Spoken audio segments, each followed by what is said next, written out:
Buen día. Buen día, los invitamos a tomar asiento, por favor.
Señoras y señores, muy buenos días. Les damos la bienvenida a la cuenta pública participativa de la Superintendencia de Educación Superior, en la que detallaremos los principales aspectos que marcaron la gestión institucional durante el año 2024 y los principales avances que se registran durante el año 2025. Como lo establece nuestra misión, la Superintendencia de Educación Superior tiene como objetivo velar proactivamente para que las instituciones de educación superior ajusten su actuar a la normativa vigente, hagan un uso correcto de los recursos económicos y financieros que reciben de la sociedad y el Estado y den cumplimiento a las condiciones convenidas en sus diversas prestaciones educativas a través del despliegue de acciones de fiscalización, elaboración y disposición de información pública a los diversos actores de la educación superior. Como institución, nos place contar hoy con la presencia de importantes invitados e invitadas, con quienes trabajamos mancomunadamente por hacer nuestra educación superior un espacio de calidad para el desarrollo y la formación de nuestros talentos. Queremos iniciar esta ceremonia agradeciendo la presencia del subsecretario de Educación Superior, señor Víctor Orellana, a las autoridades que nos acompañan, a las señoras rectoras y señores rectores presentes, a las señoras y señores vicerrectores, a los y las representantes de asociaciones de instituciones de educación superior, a nuestros funcionarios y funcionarias y a quienes nos siguen a través de la señal de streaming por donde estamos compartiendo de manera online esta ceremonia. Comenzaremos esta ceremonia invitando al escenario al señor subsecretario de Educación Superior, Víctor Orellana, quien nos compartirá unas importantes palabras.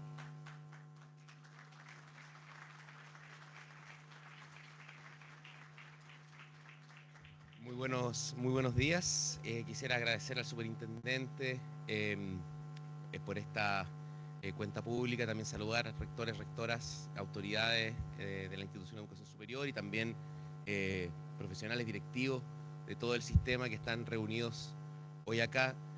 Simplemente quisiera dar un saludo y reconocer la importante labor de esta institución.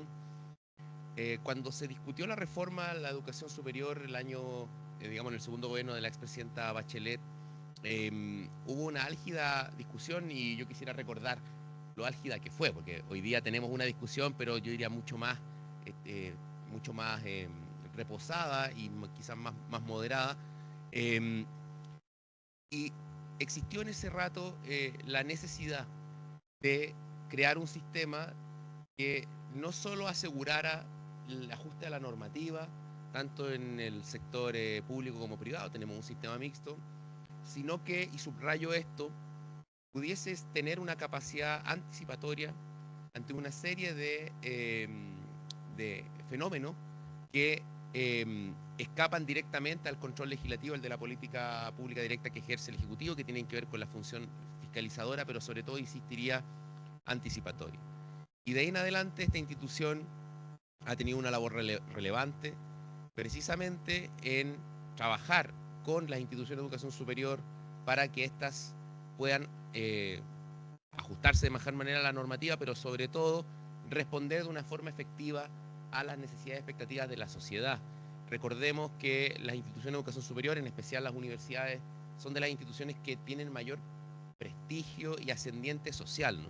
Estamos en una situación de dificultad en la legitimidad del organismo de representación pública, me refiero digamos, a los gobiernos, distintos gobiernos, al Parlamento. Las universidades y la esfera del conocimiento gozan de una ascendiente y de un respeto por parte de la sociedad importante que hay que cuidar. Esto implica, por ejemplo, las labores que ha hecho la superintendencia en materias de la normativa de salud mental, que yo sé que nos ponen tensión, pero que son necesarias. La labor que ha hecho en anticipar situaciones difíciles desde el punto de vista económico y resolverlas por canales institucionales adecuados, sin que se repitan las escenas que vimos en los años 90, inicio de los años 2000, de instituciones en dificultad económica que tienen que cerrar sin solución ni respuesta a sus estudiantes. Hoy la ley 20.800 nos permite enfrentar eso, por ejemplo, la situación del Instituto Profesional ICFT de Los Lagos, que prácticamente se desploma en un momento, pero la labor de la superintendencia está lejos de responder a situaciones de crisis y simplemente ajustar a la normativa interna y externa, sino fundamentalmente de anticiparse, de trabajar con el sistema para ir asegurando un funcionamiento adecuado y evitar las situaciones difíciles. Es decir, la dificultad no está solo en el problema del responder ante crisis, sino fundamentalmente en evitarlas. Y en eso yo creo que la superintendencia ha hecho y está haciendo un trabajo sumamente relevante. Así que yo simplemente agradecerlo, recordar que estamos en un momento de cambio en la educación superior, pero que vemos la prensa, ¿no?, que hay un debate interesante a propósito del financiamiento, pero que vamos a encontrar los acuerdos necesarios para ello, y que la institucionalidad que creó el país en la reforma de la educación superior el año 2018, la ley 21.091, es una institucionalidad con la porosidad, con la flexibilidad suficiente para anticiparse y dar cuenta de las necesidades que tiene el sistema en el futuro. Así que un agradecimiento a la superintendencia, agradecimiento a todos ustedes, y espero que esta cuenta pública nos muestre los avances que han habido en esta gestión. Muchas gracias.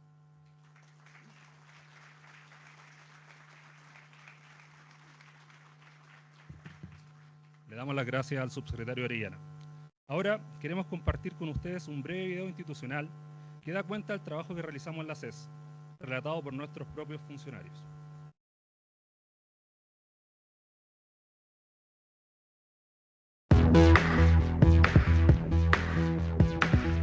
Tenemos una gran responsabilidad y un profundo compromiso con los distintos actores de nuestra educación superior. Trabajamos para garantizar el cumplimiento de la ley, velar por la sustentabilidad financiera de las instituciones de educación superior y resguardar el derecho a la educación de más de 1.300.000 estudiantes. Esa ha sido nuestra tarea a lo largo de estos 6 años de funcionamiento, y hoy queremos compartir con ustedes nuestros principales avances.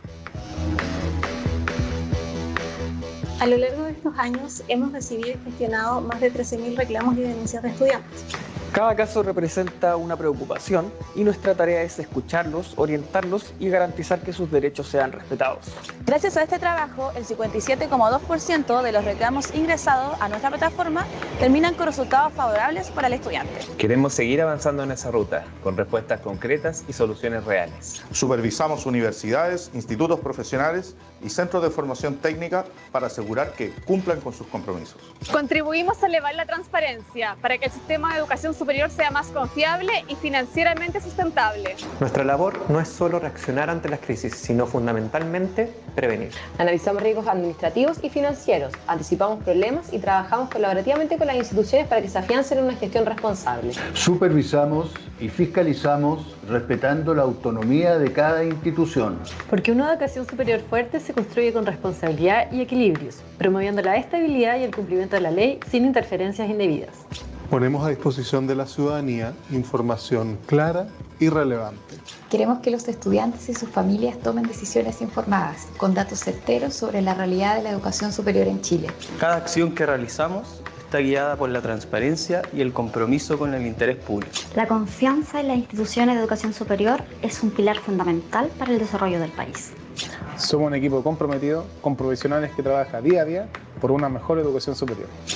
Abogados, fiscalizadores, analistas financieros, gestores de reclamos y denuncias, todos y todas con un solo objetivo: resguardar el derecho a la educación. Gracias por confiar en la CES.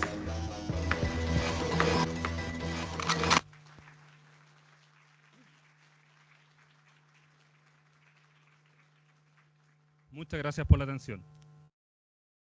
Ahora invitamos a nuestro superintendente José Miguel Salazar para que nos entregue el detalle de la cuenta institucional 2025.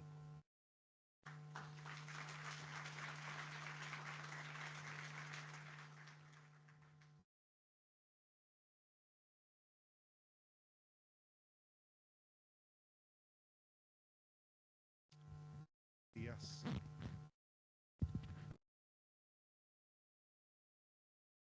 Cerca. ¿Ahí se escucha mejor? El parlante detrás mío apagado, entonces me puedo determinar en qué minuto está funcionando el micrófono. Pero de todas maneras, quisiera partir felicitando a los funcionarios y funcionarias de la sociedad que hace y deja de hacer el trabajo colectivo, el esfuerzo de coordinación, de diálogo que los técnicos de la sociedad tienen, y por lo tanto la gran mayoría de lo que les voy a mostrar a continuación tiene que ver con esa capacidad de trabajar con el sector para construir soluciones que sean sostenibles para el desarrollo futuro de la educación superior. Quisiera además darle las gracias al subsecretario por acompañarnos y por sus mejores palabras, a los rectores y rectoras que nos acompañan hoy día, a los distintos líderes y coordinadores de los grupos de educación superior, una importante cantidad de colegas con que trabajamos tanto de la Secretaría, de otras reparticiones públicas, y de verdad para nosotros es muy grato poder estar hoy día en esta cuenta pública tratando de mostrar lo que hemos hecho de la manera más sintética posible. Me ha tocado, a propósito de este ciclo de cierre del primer semestre, estar en varias cuentas públicas. Es un delicado balance, quizás un arte, en construir un mensaje que comunique todo lo que quiere mostrar, al tiempo de una manera sintética que permita que la gente se quede con esa imagen y no nos alarguemos demasiado presentaciones. Es un esfuerzo difícil.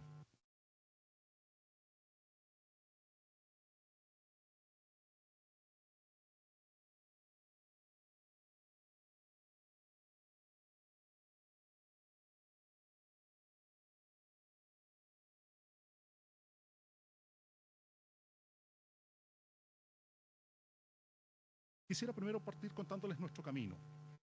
Somos una superintendencia nueva. Aquí tengo varios colegas superintendentes que me acompañan, que saben bien lo que les voy a decir. Nosotros somos la superintendencia más nueva, la más pequeñita de todas y la con menos presupuesto. Como ustedes entenderán, somos una organización que aparece más o menos recientemente, como decía el subsecretario, en el panorama de la educación superior. Y nuestro desafío precisamente es ayudar a coordinar, a anticipar problemas, a buscar soluciones a desafíos que se abren. Y esto lo hemos hecho en 6 años. Pareciera, para algunos de ustedes hoy día pensarán que la superintendencia ha estado ahí hace mucho, mucho tiempo, o la han sentido demasiado presente en su vida cotidiana en el último tiempo, como para decir que esta institución no existía de antes. La verdad que es una institución más o menos nueva, y nuestra curva de desarrollo ha sido bien accidentada, la verdad. Porque esta superintendencia se crea el 19 de mayo del 19, en la esquina de Ahumada con la Alameda. En 4 meses más, después de creada, así tiene que contratar gente, tiene que arrendar lugares donde funcionar, tiene que contratar todos los equipos y todos los sistemas que necesita para operar. Eso estuvo haciendo sus primeros 6 meses. Pero en octubre del 19, precisamente el lugar donde estaba parada la superintendencia, empieza una pequeña revuelta.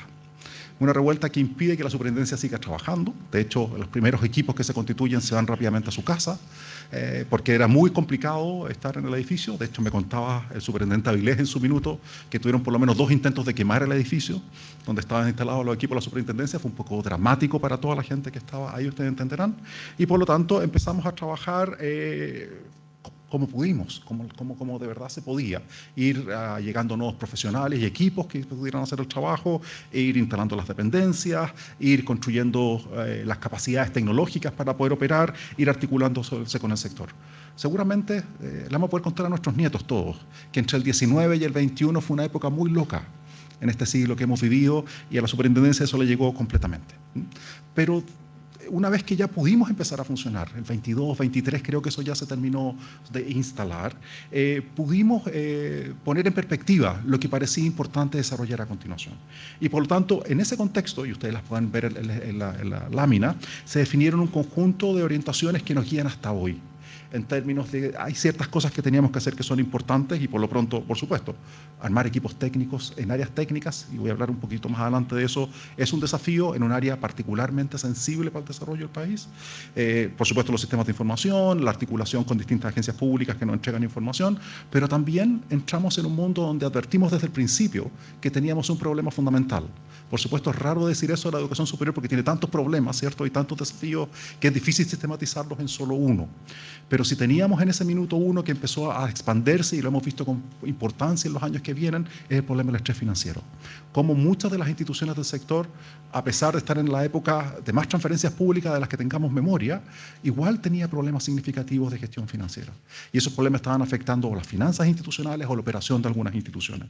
Y por lo tanto, para nosotros era muy importante tener ese eje como área fundamental de nuestro trabajo. Hemos tenido los temas TEA, hemos tenido los temas de la 21.369, hemos tenido la ley Karin, hemos tenido distintas cosas que se han ido sumando a este quehacer. Pero si hemos podido definir un eje, ha sido ese. Y creo que ese eje no se resuelve exclusivamente, y lo vamos a ver yo creo a continuación, a propósito de nuestra capacidad de fiscalizar o supervisar, sino que también es necesario, por lo pronto, ir determinando de mejor manera qué significa la legislación en este campo y cuáles son sus alcances. Tenemos una legislación particularmente ambigua y amplia, ¿cierto? Si uno lee la ley de la superintendencia o las leyes que se refieren a la superintendencia, uno podría decir que puede hacer todo. Pero cuando uno sabe cuánto puede hacer todo, generalmente puede hacer nada. Porque siempre empieza la conversación sobre cuáles son las cortapisas de esa acción y cómo funciona normativamente y cómo se articula todo el entramado legal para que esto de verdad pueda operar. Entonces, ejercer esta capacidad para nosotros fue importante en términos de ir definiendo cómo avanzábamos y 2, darnos contexto. Un problema fundamental cuando uno tiene una agencia de este tipo, dice, identificamos que tenemos un riesgo de estrés financiero. ¿Y cómo lo medimos? ¿Y cómo sabemos que se desarrollan en las distintas instituciones de la misma manera o de distinta manera?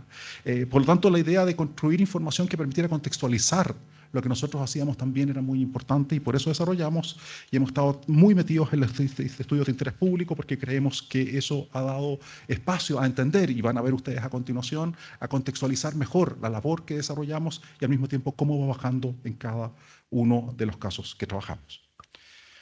Pero también significó reorganizarnos. Significó que partimos con un diseño organizacional modesto. La ley de hecho establece un sistema modesto con 4 divisiones, pero luego una dotación. Se supone que el proyecto de ley que aprobó, la ley de la superintendencia, en el acápite de la superintendencia, tenía un informe financiero de la Dirección de Presupuestos del Ministerio de Hacienda que establecía un nivel de recursos y de dotación para el funcionamiento de esta instancia. Por supuesto, 6 años después todavía no llegamos a esos niveles basales.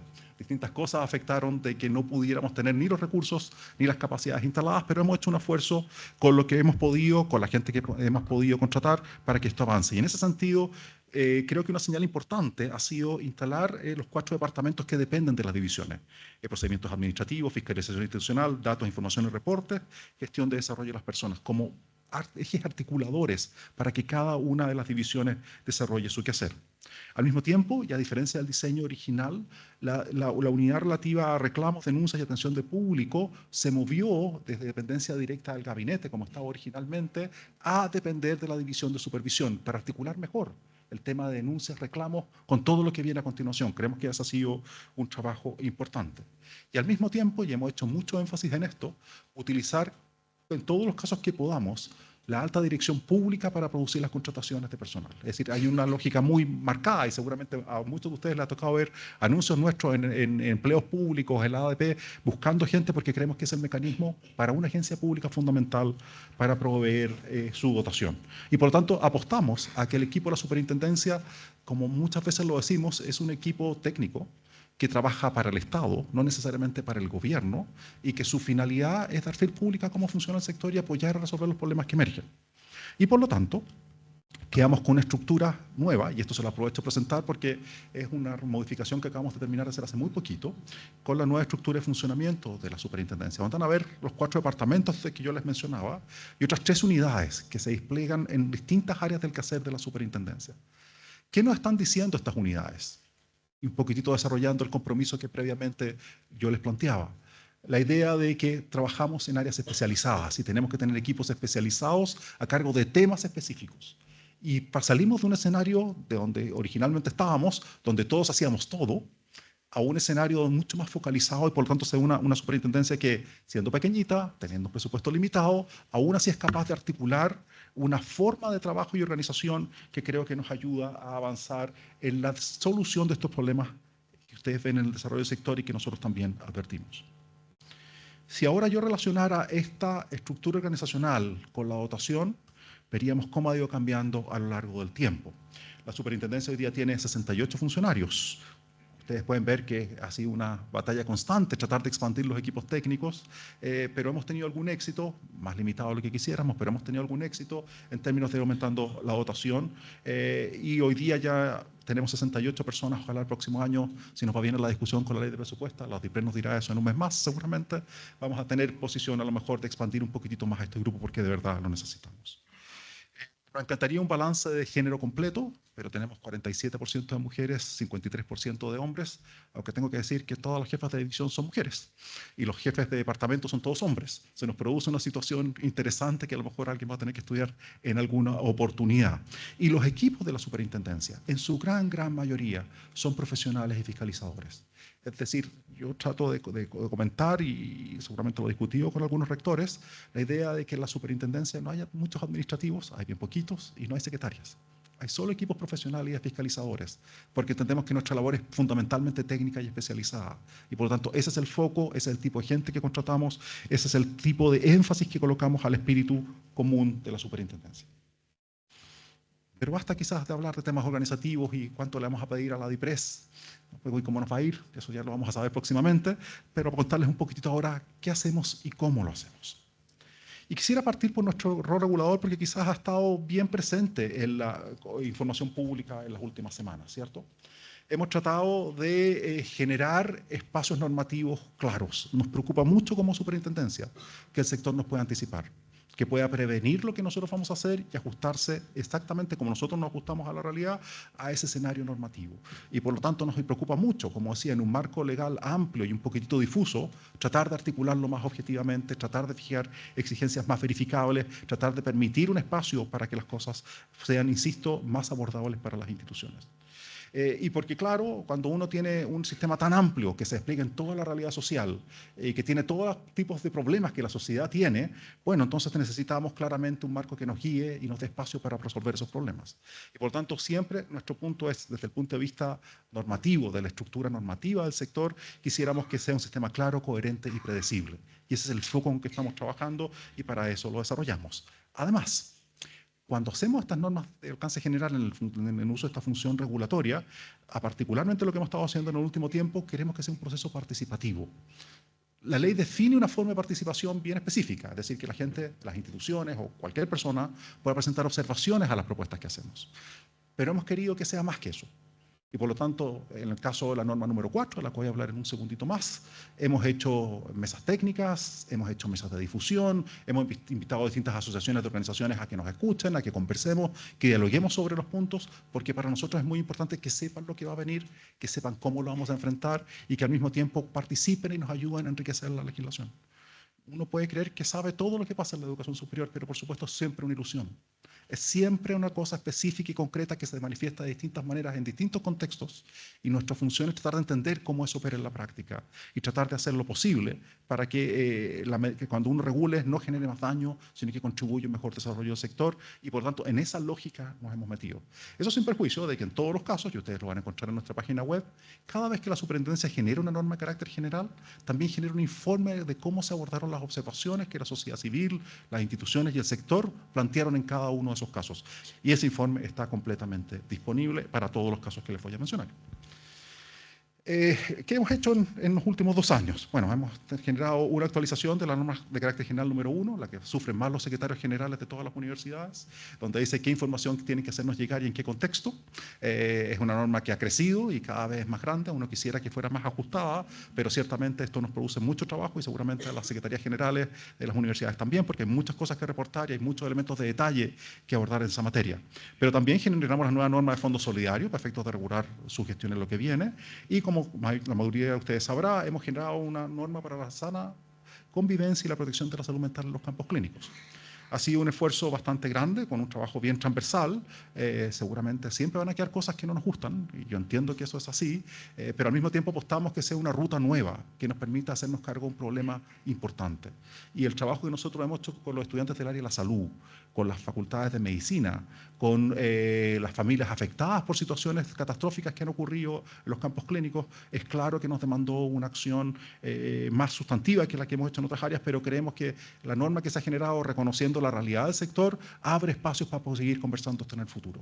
Porque si hay un tema que hemos hecho para todas las normas generales que han ido emergiendo en este periodo, es entender que ninguna de ellas puede ser fija tampoco.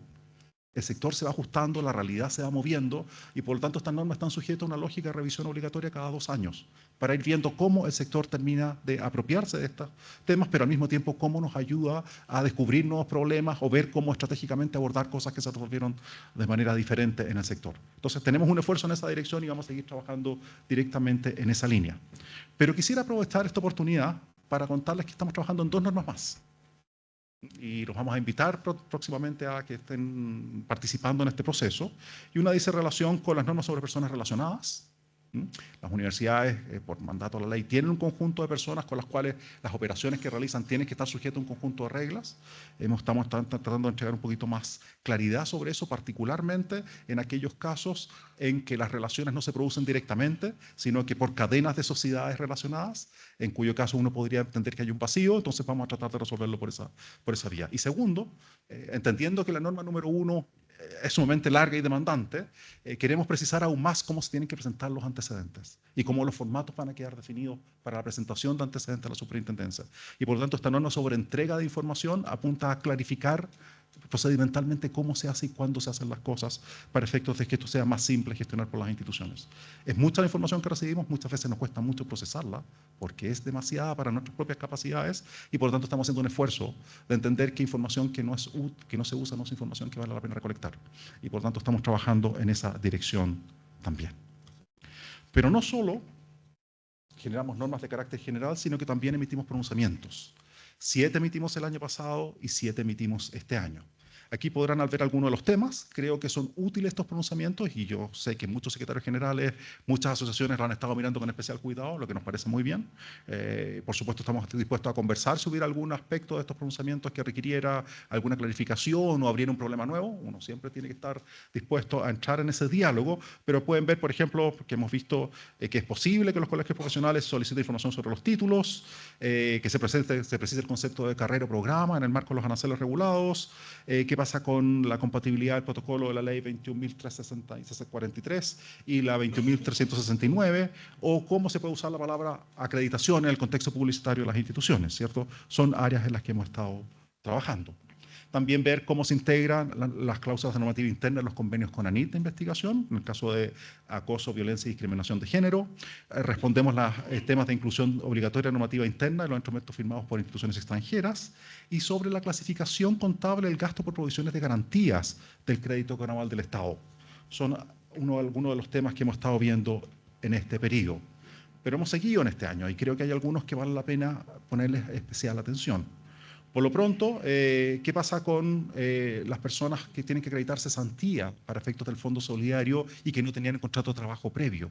Había una exigencia súper específica en la legislación en esa materia y parecía que personas que tenían, por ejemplo, boletas de honorario no podían acreditar cesantía para estos fines y por lo tanto estaban obligados a seguir al pago. Hemos un poco ayudado a resolver esa situación. Segundo, hemos visto los temas de condicionamiento por deuda y el cambio importante que ha significado la 21.707 en términos de definir cuándo y cómo se puede condicionar. Y hemos avanzado algunas ideas en esa materia precisamente para ir clarificando el escenario sobre el cual tenemos que operar. Hemos emitido recientemente también un pronunciamiento acerca del alcance del artículo 7º de la ley 21.369 en lo que dice relación con la capacidad que tendría la CNA para pronunciarse sobre la no acreditación de las instituciones que impliquen algún nivel de cumplimiento. Hemos hecho algunas disquisiciones en esta materia que parecían importantes en términos de ordenar una ruta que permita ir resolviendo los problemas que se generen sin que esta sea la única amenaza o la única posibilidad de algún tipo de sanción en esta materia, porque hace que las instituciones queden en una situación particularmente imposible en términos de cómo seguir trabajando y por lo tanto era importante avanzarlo en esa materia. Segundo, cómo se acreditan las discapacidades neurodivergentes como TEA. Es cierto que ese ha sido un problema importante, sobre todo en un escenario donde es voluntario registrarse como TEA o no en los sistemas públicos y por tanto cómo se determina y se encuentran los demás casos. Ha sido un tema que hemos discutido. Un caso especial, y creo que es bastante importante, habla de la posibilidad de fusiones en la educación superior. Algo que en nuestra legislación en principio había estado un poquitito en segundo plano, y que por lo tanto las soluciones que teníamos para los conflictos de instituciones que no eran susceptibles de proyectarse en el tiempo o que tenían interés de converger con otra, tenía que cerrarse una y abrirse la que venía en una lógica un poquitito dramática para la comunidad y para los estudiantes. Creo a partir de una interpretación que hemos hecho, hemos abierto esa posibilidad. Creemos que en el marco legal actual la fusión de instituciones de educación superior es posible y creo que abre una ruta para ir resolviendo distintos tipos de problemas que emergen. Y en ese sentido esperamos que a INACAP le vaya muy bien en esa materia, pero creemos que además es una cosa muy importante avanzar para el sector completo. El sector completo tiene que tener la posibilidad no solo de buscar los procedimientos legales como hoy día están definidos, sino que además tienen que abrir posibilidades y opciones para que distintos modos de solución eficiente a los problemas que afectan la viabilidad de las instituciones se vayan manifestando, u otros motivos, ¿cierto? No necesariamente va a ser solamente en casos complicados. Y por último, hemos hablado sobre la obligatoriedad de acreditación de las carreras en instituciones en cierre y la importancia de a lo mejor no persistir en cosas que pueden ser complicadas en un contexto de instituciones que están desapareciendo. Creo que son áreas sobre las cuales la capacidad de la superintendencia de ir generando un marco regulatorio más claro, más específico, abriendo nuevas posibilidades, viendo cómo ordenar algunos temas, creo que nos va a ayudar en el futuro especialmente para ir clarificando cómo tenemos que hacer las cosas. Un problema fundamental que muchas veces nos pasa en Chile es que cada vez que hay que hacer algo, alguien dice que tenemos que dictar una ley. Y por tanto, cualquier discusión que tenemos sobre cosas pequeñas que nos pasan, incluso en el sector, tenemos que ir al Parlamento a hablar con un parlamentario para que haya una iniciativa legal o con el Ejecutivo para que haya un proyecto de ley. Y de verdad, con el marco que tenemos hay varias cosas que se pueden hacer. Y la apuesta que tiene la superintendencia en esta materia es que busquemos soluciones creativas dentro del marco de la legalidad para resolver las situaciones emergentes que nos vamos enfrentando. Creo que en la medida que podamos avanzar en esa línea, se nos hace más fácil la vida para todos. Y dos, algo que yo echo de menos a veces, le alejamos un poquitito el Parlamento de la educación superior. Cada vez que el Parlamento se nos acerca a la educación superior, empiezan problemas de distinto tipo.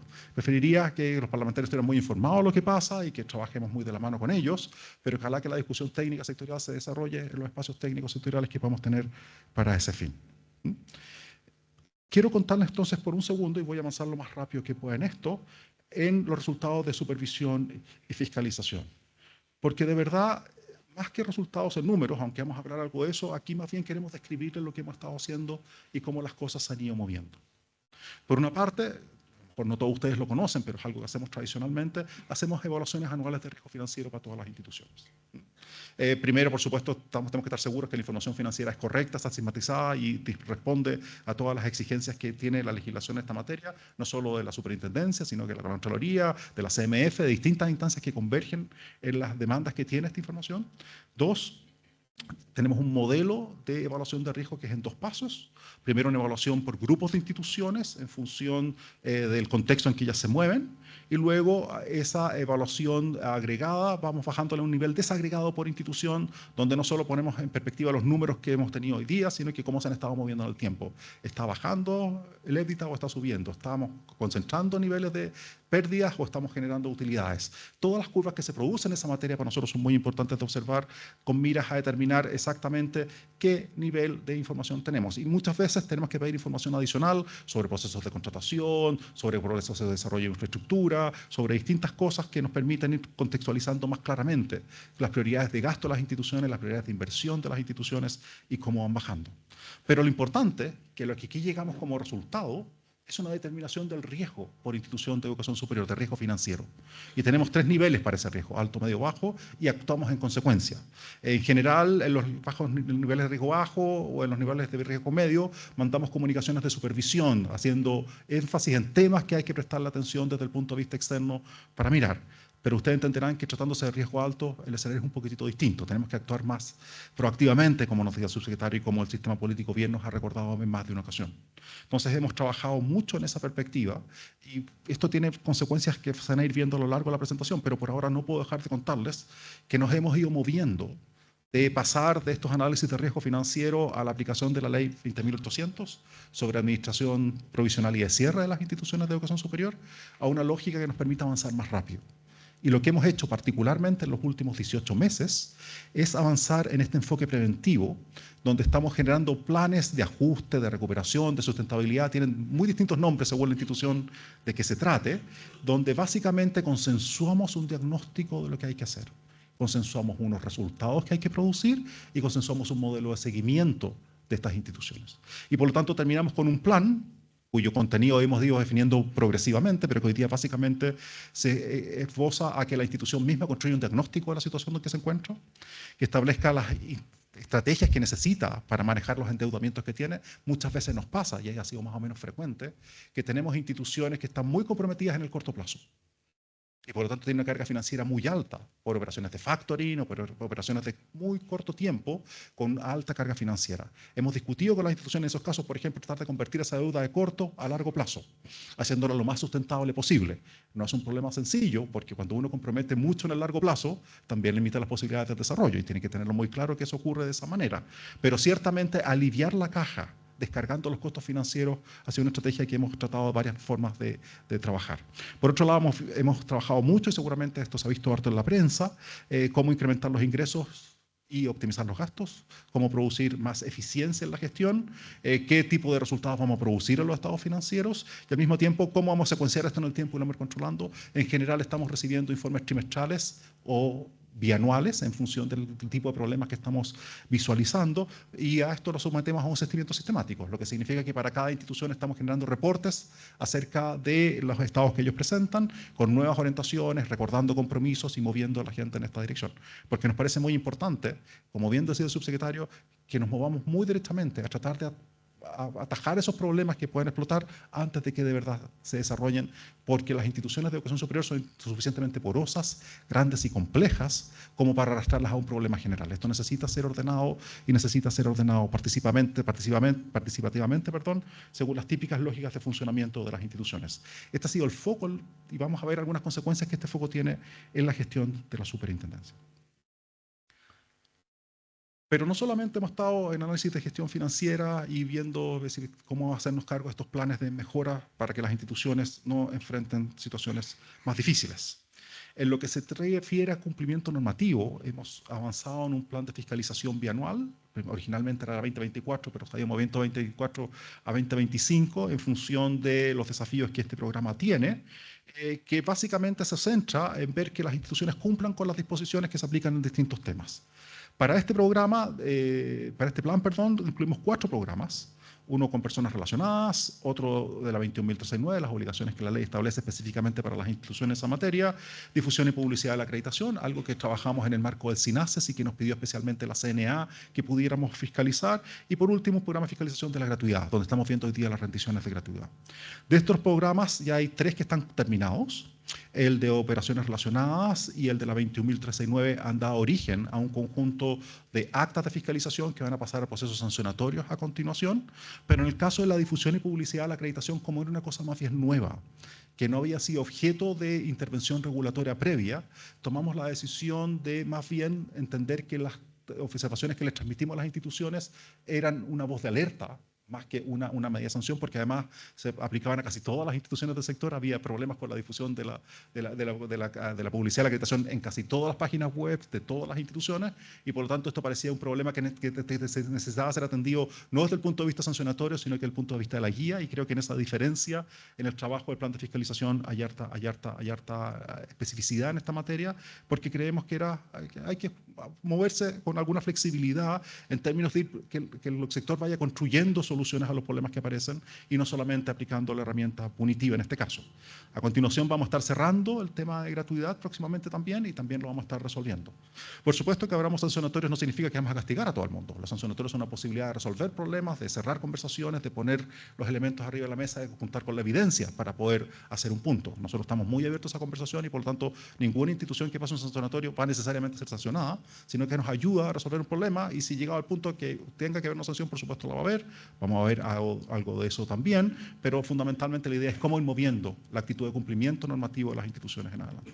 Y para esto trabajamos bastante, es decir, el trabajo que hizo la División de Supervisión con apoyo de la Fiscalía fue bastante sustantivo, en términos de que cada programa tiene una determinación de con cuántas instituciones tenemos que trabajar, cómo se va a levantar la información, qué se hacen en términos de actas de fiscalización o las recomendaciones y procesos sancionatorios. De todo esto hay un trabajo muy grande, hay una cantidad gigantesca de actas de fiscalización, de diseños programáticos, de levantamiento de información, que creo que marcan una ruta de cómo seguir trabajando la superintendencia a continuación, el desarrollo de nuevos programas de fiscalización en función de nuevos planes de fiscalización que nos permitan ir viendo cómo efectivamente el cumplimiento normativo se va instalando. Pero como decíamos en nuestro video institucional, una de las partes que de verdad le prestamos especial atención y trabajamos muy sinceramente y con mucho compromiso es el tema de la atención ciudadana, es la gestión de los reclamos y denuncias que nos llegan desde la población. Y ustedes van a poder ver en esta curva que claramente el número de reclamos en los últimos 3 años ha ido creciendo.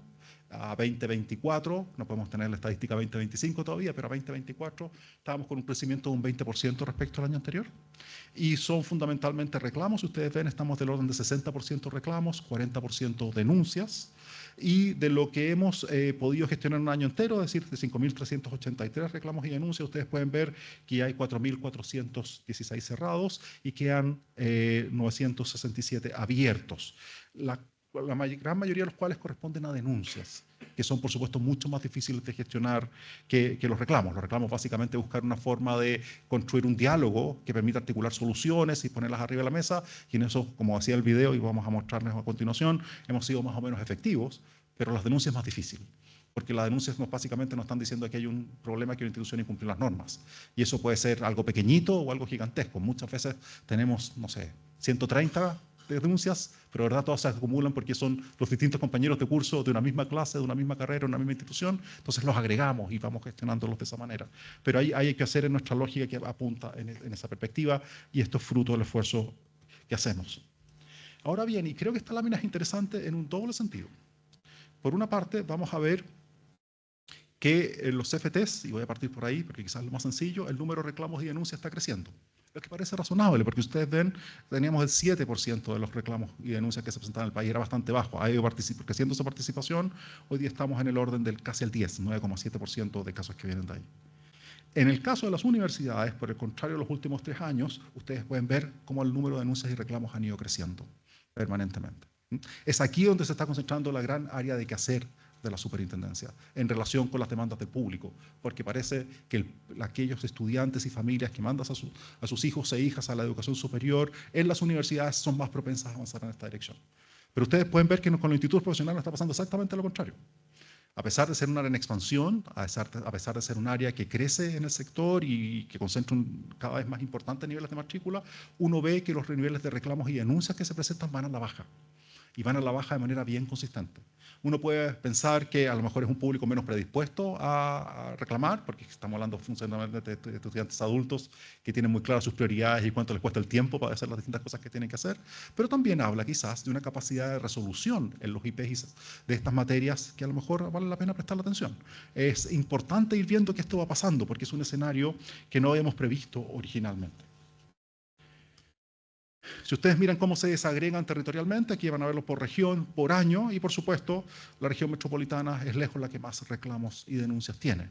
Lo que sí es llamativo, ¿cierto? Chile siempre tiene el análisis de la región metropolitana, la región de Valparaíso, la región del Biobío y todo el resto a continuación, ¿cierto? Es un poco lo que análisis hacemos todos. Pero uno puede ver en esta lámina que el número de reclamos del Biobío y de Valparaíso son bastante menores al lado de los de la región metropolitana.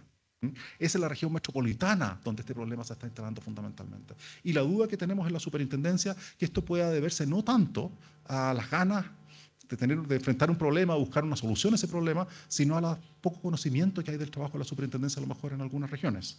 Hemos hecho algunos esfuerzos en esa dirección y se los vamos a mostrar a continuación, pero creo que vale la pena tener presente que esta sobreconcentración y sobrerepresentación de Santiago en los conflictos que estamos teniendo es para nosotros un desafío y quisiéramos pensar que hay que mirarlo en ese prisma. Ahora bien, ¿dónde están los principales problemas de conflictividad? ¿Dónde están los principales desafíos que observamos en el sector? Bueno, no va a ser mucha sorpresa si yo les digo que son temas de progresión académica y de relación financiera de los estudiantes con las instituciones. El resto de los temas aparecen, convivencia por lo pronto, ¿cierto? Ha sido un tema que nuestra norma ha tratado de regular, hemos estado avanzando distintas iniciativas en esta materia, pero en términos del número que significa a nivel de la institución, uno puede decir que es bajo. Uno podría entender que es bajo porque pasan dos cosas. Uno, hay mecanismos internos en las instituciones nuevos para atender los temas de convivencia y por tanto uno podría ver que esa institucionalidad hoy día está en proceso de instalación y está produciendo sus resultados, sus primeros resultados. Y dos, porque se trata de problemas que a lo mejor uno no quiere enfrentar fuera de la institución de educación superior, fuera del contexto que él es más familiar, a la gente que conoce. Y ir a una oficina pública muy lejana a plantear un tema de convivencia, a lo mejor es un desafío más grande. Tenemos que pensar de nuevo cómo enfrentarlo, pero claramente creo que las luces van por ahí y los problemas que estamos viendo van en esa dirección. Si yo pudiera hacer por un segundo nada más que una pequeña síntesis de cómo están apareciendo los problemas de progresión académica, bueno, ustedes pueden ver los temas de inscripción de asignaturas, de evaluación académica, de resolución académica, práctica y internados, aparece fuerte, eliminación académica no tanto. Lo que podría ser llamativo, uno podría pensar que precisamente la eliminación académica es el gran foco de tensión aquí. No lo es más bien progresión, es más bien evaluación.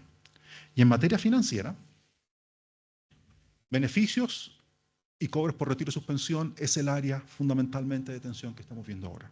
Es donde se concentra la mayor problema. Si ustedes ven los temas de condicionamiento por deuda no desaparecen completamente, pero son menores. Los cobros justificados y restitución de dinero a los estudiantes aparecen como temas complementarios, pero no como los grandes temas. Decíamos en el video, 57,2% de los reclamos se resuelven favorablemente al estudiante, fundamentalmente a través de instancias de mediación. Creemos que la mediación en eso es importante, es útil y nos ha permitido avanzar en una lógica de resolución de los problemas más allá de la forma. Y creo que eso es importante. Más orgullosos estamos todavía porque hemos subido un poquitito respecto al desempeño del año anterior. Tener casi el 60% de los reclamos resueltos por esa vía, favorablemente a los estudiantes, creo que habla una señal de cómo funciona el instrumento.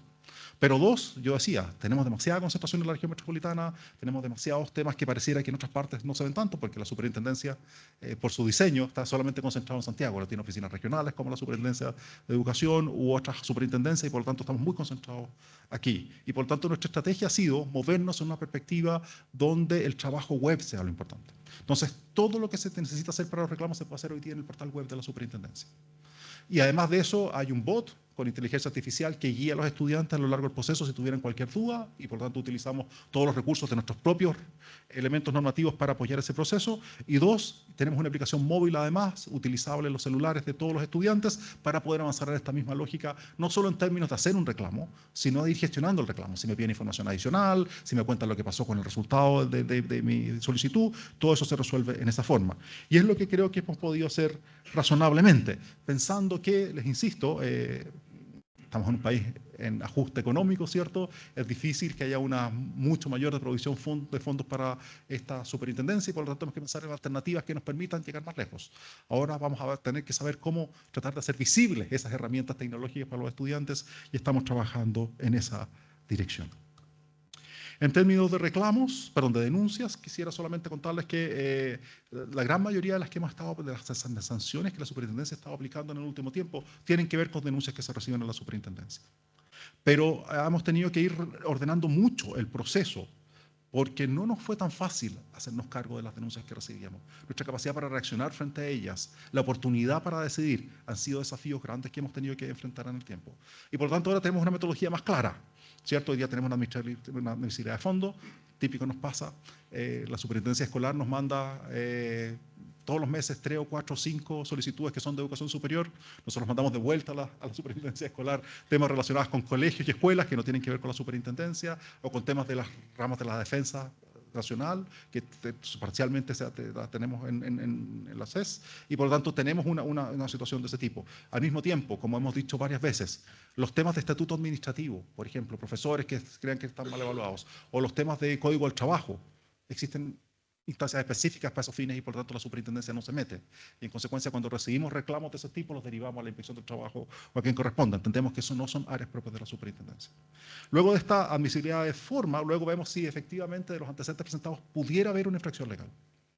Y si no hubiera una infracción legal, por terrible que parezca la situación descrita, no la tramitamos como denuncia. Luego damos origen a acciones de fiscalización y tenemos actas de fiscalización que nos mueven hacia el archivo o se hace un proceso sancionatorio. Pero esto es importante y seguramente los abogados que nos acompañan lo van a tener muy claro. Tenemos que hacer una diferencia significativa entre el levantamiento de información y el análisis de esa información y luego cómo esos antecedentes van a ser evaluados de cara a un sancionatorio. No puede ser el mismo equipo, no puede ser la misma gente. Cambiamos de switch en esto y pasamos los antecedentes desde la División de Supervisión a la Fiscalía por un doble motivo. Uno, asegurarnos que el proceso legal es hecho de manera objetiva y se siguen todas las etapas que el proceso tiene. Y dos, asegurar la independencia de la toma de decisiones. Asegurar que si vamos a aplicar una sanción, es una sanción que parece justa en función de los antecedentes y no porque le pareció a un fiscalizador, sino que porque el mecanismo completo con distintas instancias fue capaz de ver ese mismo punto. Y eso nos lleva al rol sancionatorio que tiene la CES. Ustedes van a ver aquí una pequeña síntesis de la tabla de abajo, de las resoluciones que incluyen procesos sancionatorios y las resoluciones que resuelven procesos sancionatorios durante los últimos 6 años.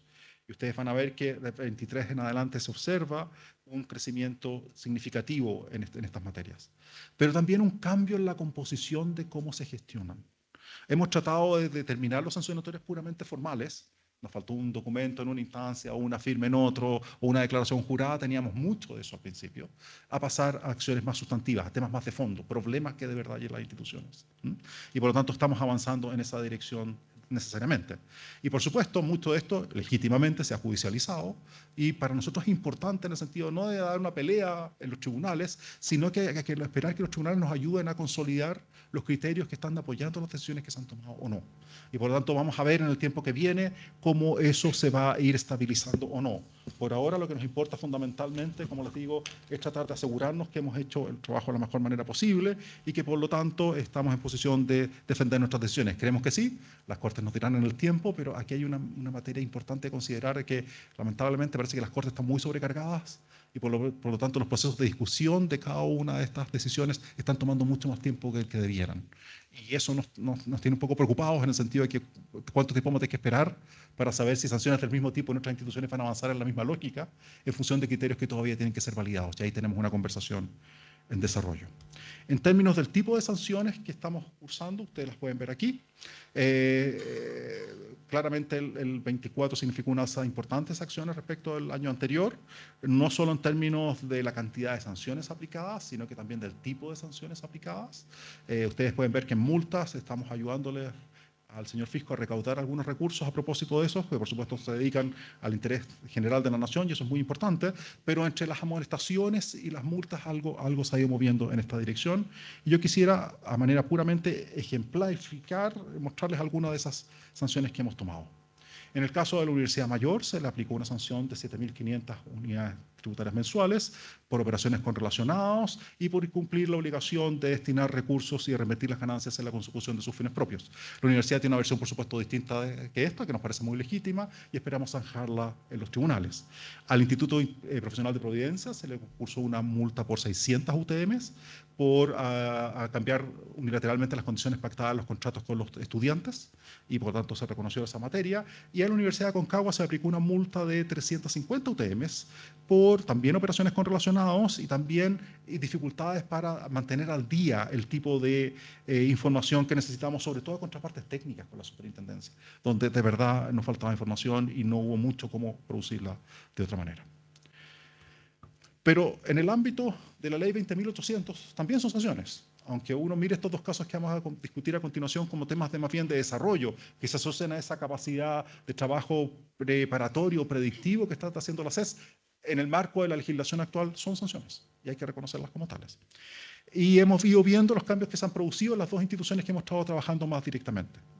En el caso de la Universidad AUSEN, se produjo la designación de un administrador provisional, la primera vez que ocurre en una universidad estatal, pero creemos que el escenario que se ha ido configurando a propósito del trabajo del administrador y su equipo ha sido bien benevolente para la universidad, en términos que hemos podido resolver el problema de las deudas que tenía la institución y tenemos un patrimonio institucional que existe. Hay infraestructura, hay campus comprados por la universidad y hay otros en desarrollo, hay una nueva oferta de pregrado, hay un magíster y programas de especialidades, de los diplomados, perdón, en desarrollo, y hay un aumento de matrículas del 70% respecto a la situación que teníamos previamente en lo que se refiere al primer año. Por lo tanto, estamos en una institución pequeña, frágil, pero que avanza en su consolidación, y el trabajo que ha hecho el administrador en esa materia nos ha permitido avances.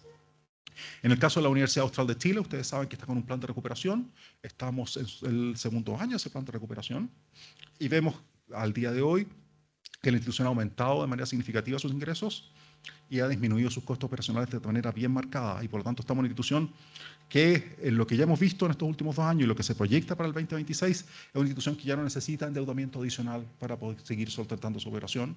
Está concentrada, no ha sido un proceso fácil, ha implicado varios despidos en la institución, pero no hay nuevas necesidades de fuentes de financiamiento externo. Estamos en una institución que está consiguiendo esta capacidad de autorregulación financiera que le permite proyectarse en el tiempo y lidiar con la deuda de largo plazo que ya tiene instalada la institución. Pero por lo mismo, porque estos son resultados de la ley 20.800, implican, ustedes saben, no solo el desarrollo de todo lo que yo escribía previamente, en términos de que necesitamos una denuncia o actuar de oficio, hacer una investigación, levantar información, generar un acta de fiscalización, notificar a la institución, abrir un sancionatorio, formular cargos, recibir descargos, recibir prueba, sacar el informe sobre el resultado final y luego judicializarlo. ¿Qué quiero decir con eso? Que es un camino demasiado largo cuando tiene un problema urgente uno que resolver. Y por eso mismo, si ustedes se fijan, este fue una área de trabajo importante en el 2024, pero en el 2025 no hemos abierto nuevos casos de la 20.800, porque en vez de pasar directamente a la aplicación de las sanciones legales, hemos trabajado en estos planes preventivos con las mismas instituciones. Eso no significa que si alguna de esas instituciones incumple su propio plan, no pasa a la 20.800, porque las resoluciones que autorizan los planes lo dicen explícitamente, pero habla que hay un camino previo de trabajo convergente de 2 organizaciones que buscan un bien superior, que es resolver las situaciones que afectan a instituciones que se supone que son permanentes en el tiempo, y nuestro esfuerzo avanza en esa dirección. Y por tanto, en esa lógica hemos, como nos ha dicho tan claramente el subsecretario, pero también el sistema político y las mismas instituciones, es más importante avanzar en la prevención y en acotar daños de situaciones que están emergiendo que hacernos cargo de ellas cuando ya cuando todas sus consecuencias están arriba de la mesa. Y creo que ese esfuerzo nos ha ayudado harto. Insisto que eso no significa que en el futuro, si alguna institución deja de cumplir sus planes, bueno, vamos a entrar a esta escena de la 20.800, no hemos salido completamente de ese escenario, pero hemos querido trabajar en una lógica distinta y tenemos la impresión que estamos viendo algunos resultados ya sobre esa materia. Pero seguramente en la próxima cuenta pública estos temas se irán discutidos con más detalle, porque de verdad todavía están en forja.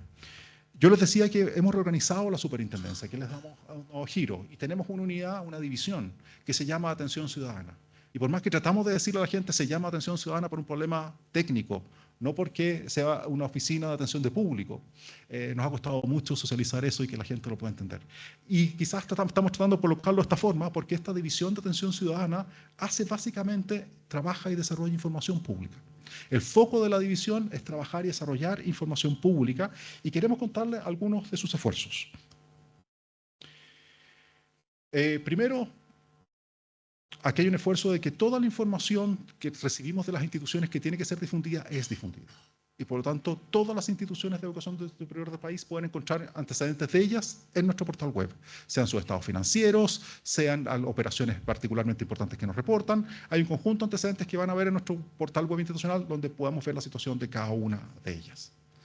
Pero no solo eso, como decíamos al principio, dado que estamos en una época marcada por el sino del estrés financiero, quisimos contextualizar, como yo decía antes, qué significa ese estrés financiero en el caso de nuestras instituciones y cómo obtener alguna forma de parámetros de fondo que nos permitan decir cómo las cosas se van moviendo y cómo están funcionando. Entonces hemos desarrollado este informe de salud financiera de la educación superior. Ya tenemos 2 versiones publicadas y va a venir una tercera, donde el foco fundamental ha sido capaz de constituir con herramientas metodológicamente robustas distintos grupos de instituciones o distintos parámetros de conducta de las instituciones que nos dicen en qué perspectiva se están moviendo. Y hemos podido situar a las instituciones en 7 grupos diferentes y hemos generado un conjunto de alertas en relación con ellas, en las que están en caso de riesgo financiero, son pocas, pero ya vamos a discutirlas con mayor nivel de detalle, en la idea de ir avanzando una mirada acerca de cómo el sector se comporta integralmente. Entonces, nuestro primer informe, el del 2024, estuvo centrado en producir perfiles de riesgo financiero y riesgo no financiero, y poder socializarlos y compartirlos con la comunidad. Para el año pasado, el 2024, nos movimos a analizar la estructura de ingresos de las instituciones de educación superior. Por lo tanto, uno puede sacar aquí 2 conclusiones fundamentales. Uno, que los ingresos crecen en el tiempo. Estamos viendo bien cómo crecen. Incluso nos sorprendió mucho al ver que el CAE, que uno hubiera pensado que fue reemplazado casi completamente por la gratuidad en muchas instituciones, no se da de esa manera. Y uno ve que el CAE tiene su nicho especializado, la gratuidad tiene otro nicho especializado y más bien los instrumentos conviven, más que transponerse o traslaparse de uno a otro. Y 2, que sí tenemos instituciones en riesgo financiero. Tenemos 28 instituciones en el informe del 2024 en riesgo financiero, sobre las cuales vale la pena poner un ojo especial, aunque también vale la pena tener la consideración de que esas 20 y tantas instituciones representan en matrícula menos del 5% de la matrícula total del sector. Por lo tanto, es un grupo pequeñito de instituciones, que son hartas, pero que de verdad no es un área más bien marginalizada. Ahora bien, estos informes de salud financiera tienen una publicación anual y por tanto publicamos un reporte para todo el sector, pero al mismo tiempo cada institución recibe su propio encuadre y cada institución recibe un análisis focalizado y privado. No son información que ponemos a disposición de la comunidad ni que utilizamos internamente, sino que a cada institución se le entrega su propio reporte para efectos de que podamos ver en qué situación estamos y cómo nos vamos a seguir moviendo y que la superintendencia está viendo con algún nivel de atención estos puntos. En algunas instituciones eso significa que estos indicadores han pasado a ser parte de la parrilla de indicadores institucionales para ver cómo ajustarse a la realidad que viene, y en otras están viendo efectivamente cómo contar con estrategias para ir cambiando de perfil de riesgo en el tiempo. Próximamente, y va a ser durante este segundo semestre, vamos a presentar la tercera versión del informe, donde nos vamos a mover del análisis de ingresos al análisis de costos y gastos, donde esperamos tener algún tipo de parámetros para poder contextualizar mejor las conversaciones que tenemos que tener. 78%, 85%, 92%. ¿Qué nivel es razonable del costo de recursos humanos en los presupuestos institucionales? Tenemos de todo tipo de circunstancias y creo que tenemos que ir mirándolo con más cuidado. ¿Cuántos recursos necesitan las instituciones para invertir, para ser sostenibles en el tiempo? ¿Qué porcentaje tienen que guardar de los recursos aparte para que eso sea viable? ¿Qué pasa cuando una institución debe su patrimonio completo, como nos pasa en algunos casos? ¿Cuánta capacidad hay de desarrollo en el tiempo? Creo que hable perspectivas que nos dan parámetros para que nuestra conversación sea más informada y nuestra gestión sea más sencilla. Y queremos apoyar eso de todas maneras. También hemos desarrollado la encuesta de PAES, que trata de proyecciones y expectativas de los actores estratégicos de la educación superior, que apunta a conocer el sector, sus puntos de vista, sus temores y las posibilidades que ellos ven en el desarrollo de lo que viene. Las proyecciones y prioridades son, de verdad, un tema bien importante cuando uno conversa con los líderes de la educación superior y, por tanto, sistematizar esas miradas creo que es bastante valioso si uno quiere proyectar y mirar al futuro de la educación superior. Se aplicó por primera vez el 2024, se la aplicamos a 331 autoridades de 107 instituciones, es decir, básicamente es una encuesta voluntaria, pero que a nosotros nos interesa mucho tener la mayor capacidad de conocer lo que pasa en el sector, aunque sigue siendo anónima. Las personas que lo contestan son los miembros de la Junta Directiva, los miembros de la Rectoría, los miembros de los órganos colegiados superiores de las instituciones, pero aunque muchas veces los rectores no nos creen, son anónimos. De verdad, nosotros no tenemos cómo saber quién contesta qué, y lo agregamos en servidores anonimizados, por lo tanto, donde nadie tiene acceso a los datos de fuente, porque nos parece mucho importante hacer la diferencia. ¿Y qué hemos ido conociendo? Por ejemplo, que el 54% de los encuestados piensa que la institución de sus instituciones en los próximos 5 años va a ser muy buena y que de verdad no va a tener ningún problema. Un 64% cree que los aranceles regulados se iban a definir en el mismo marco de tiempo, 5 años fundamentalmente, y vemos que ya está pasando, ¿cierto? Y que al mismo tiempo, mirando al futuro, en qué lógica se colocan las instituciones para pensar su desarrollo a continuación, hemos tenido 2 estrategias bastante claras desde el punto de vista del sector. Por un lado, diversificar la oferta académica, ¿cierto? Hay mucha gente apostando por la formación en línea, y estudiantes trabajadores, creo que hay mucho de eso hoy día arriba de la mesa. Y 2, mucha innovación tecnológica, muchas nuevas formas de interacción con los estudiantes. Sobre esta materia puedo contarles además que la encuesta 2025 ya está aplicada, y que por lo tanto próximamente vamos a ver qué opinan nuestros líderes de la educación superior acerca de cómo el sector está funcionando, sus posibilidades y desarrollos. Insisto, creo que es una posibilidad de tener una mirada distinta, donde no solo es la conversación puramente técnica, sino que también de perspectiva y liderazgo, y creo que ir visualizando ese futuro es de la mayor importancia si uno quiere entender bien cómo el sector está funcionando y cómo se está moviendo. Por último, en esta materia, por supuesto, transparencia significa para nosotros un desafío, como somos poquitos y tenemos poca plata. Hemos atendido 271 solicitudes de transparencia, lo que significa casi 1/3 de aumento respecto al año anterior. Por supuesto, una superintendencia que más cosas hace, más dudas genera en la ciudadanía y por tanto más información nos piden, nos parece natural que así sea, pero sí hemos tratado y somos muy trabajadores en términos de reducir los tiempos de respuesta lo más posible. Hoy día estamos en 9,5 días de la capacidad de lo que tiene, por supuesto muy arriba de la norma vigente, y nos llama mucho la atención que son las personas las que nos piden información, no las instituciones. Es casi siempre las personas que nos están pidiendo datos para distintos tipos de motivos. Por supuesto hay académicos haciendo estudios, por supuesto hay gente desarrollando iniciativas de política, pasa un poco de todo, pero las personas cuando se presentan a la superintendencia para pedir la información siempre lo hacen como personas naturales. Espero que no haya sido demasiado larga esta cuenta pública, solo me quedan ahora compartir con ustedes 2 láminas que un poco implican mirar y proyectar lo que hemos estado haciendo y hacia dónde vamos.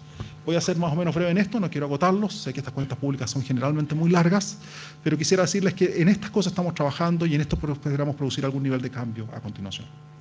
Por una parte, reforzar los niveles de dotación de la superintendencia, ¿cierto? Tenemos que tener más equipos técnicos, más equipos especializados. Esa es la lógica en que estamos trabajando, tenemos que dotarlos. Fiscalización financiera, supervisión de cumplimiento normativo y atención de denuncias son los temas pivotes sobre los cuales estamos trabajando y por supuesto nos importa mucho en esta materia. Tanto tener mejores tiempos de respuesta, y ojalá los tengamos pronto con las denuncias, y al mismo tiempo cerrar la formalización de todos estos procedimientos, para que sean públicos, para que todo el mundo pueda administrarlos. Por otra parte, vamos a tener que trabajar y seguir trabajando en el perfeccionamiento de estos instrumentos de fiscalización voluntaria, en términos de que sean la mejor calidad posible, que reflejen un buen consenso institucional, que reflejen una agenda que pueda ser realizable. Uno cree de repente que hay instituciones que por tratar de resolver este problema pronto comprometen cosas que están más allá de sus posibilidades. La idea es traerlo a un escenario de realidad donde de verdad podamos ir resolviendo los problemas. Y 2, esto es algo que todavía no nos ha pasado, pero tenemos que ver cómo lo vamos a enfrentar, cómo vamos a articular aquellos casos donde no haya cumplimiento con la aplicación de la ley 20.800.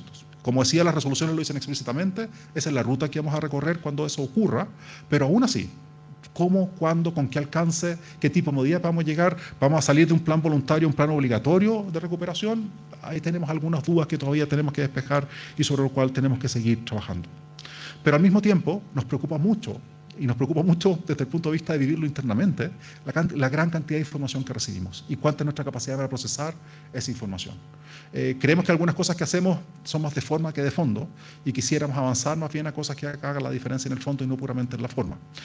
Y por lo tanto hacemos un esfuerzo y vamos a seguir trabajando para simplificar procesos, para agilizarlos, para que las intervenciones sean útiles y oportunas y sobre todo, y aquí tenemos un problema que no nos hemos puesto todavía a resolver, que es ¿qué haríamos si tenemos una administración provisional que no funciona? ¿Cómo resolvemos una institución que ya está en crisis, a la cual la sometemos a un régimen externo? ¿Qué pasa si eso no funciona? Tenemos que tener algún mecanismo para avanzar en esa línea y estamos trabajando para su diseño. Por otra parte, les decía, tenemos muchísima información. pero no necesariamente la información nos llega a tiempo a la superintendencia. Hay cosas que estamos recibiendo con mucho desfase y es importante seguirlas trabajando con las instituciones.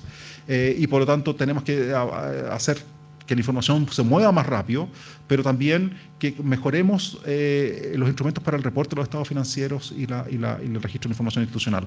Ahí tenemos claramente un desafío, que además se hace más evidente con el tema de la información contable.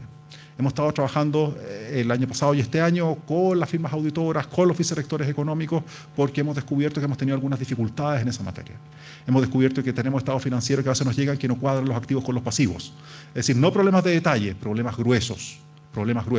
Y sobre eso no solo hemos tratado de trabajar con el sector y entender qué está pasando, sino que también hacer un llamado de atención de que eso no es admisible. Y ustedes ven hoy día lo que están haciendo las firmas auditoras, un poco están reaccionando en ese escenario y seguramente varias instituciones han tenido estados financieros con un trabajo más duro desde los auditores, porque ellos están sintiendo también la necesidad de avanzar en esta línea. Es un área que vamos a seguir trabajando porque de verdad tenemos que llegar a tener información de excelente calidad, porque tenemos que informar decisiones de excelente calidad que hay que tomar y por lo tanto creemos que hay mucho que hacer en esta materia. Y por último, evidentemente voy a partir donde exactamente, y voy a terminar desde donde partí. Esto es que la regulación, que el regulatorio de la superintendencia es importante, el uso de esta facultad regulatoria es crítica, por eso decía que hemos decidido que no solo vamos a generar normas, sino que las vamos a revisar constantemente, porque necesitamos movernos a un escenario radicalmente dinámico como el que presenta el sector, y por lo tanto tenemos que avanzar en esa dirección, pero en una lógica puramente predictiva, es decir, que ustedes puedan predecir qué vamos a hacer, que podamos resolver problemas anticipadamente en el caso de que los podamos previsualizar y que vayamos viendo formas de reducir la conflictividad sectorial. Creo que hay un espacio importante para eso y evidentemente vamos a seguir trabajando. Y con eso, le damos muchísimas gracias a todos ustedes por habernos escuchado.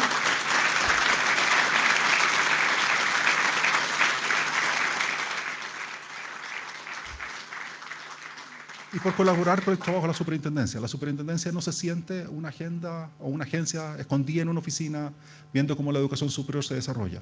Más bien se siente una agencia que dialoga permanentemente con la educación superior, tanto para hacernos cargo de los problemas que emergen, como para buscar alternativas de solución que estén más allá de nuestras posibilidades. Creemos que son ejes muy importantes, lógicas que permiten ir anticipando y resolviendo conflictos sectoriales y por lo tanto siempre vamos a estar dispuestos para avanzar en ese diálogo. Yo los dejo aquí, espero que haya sido una fuente informativa, espero que no demasiado larga ni demasiado latera y seguimos conversando en todos estos temas porque de verdad nos interesa mucho lo que ustedes tengan que decir en esta materia. Muchas gracias.